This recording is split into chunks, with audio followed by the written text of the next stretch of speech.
Résumé de Le Capitaine Fracasse Théophile Gautier.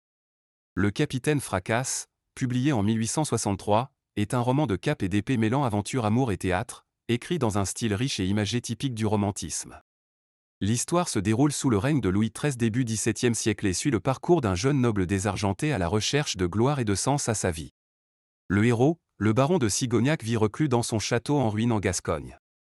Solitaire, pauvre mais fier, il est soudainement confronté à une troupe de comédiens itinérants qui s'abritent chez lui lors d'une nuit d'orage.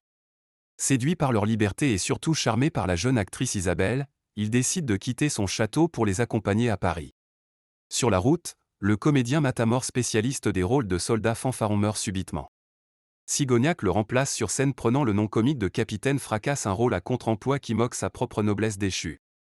Malgré sa maladresse d'acteur au début, il s'attache peu à peu au monde du théâtre.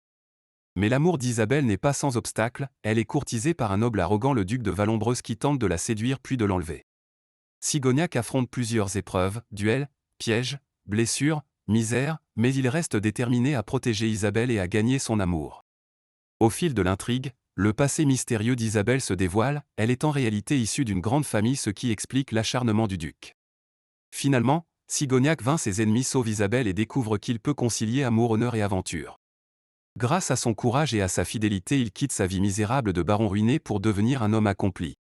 Il épouse Isabelle, et tous deux accèdent à une vie nouvelle réconciliant théâtre, amour et noblesse d'âme.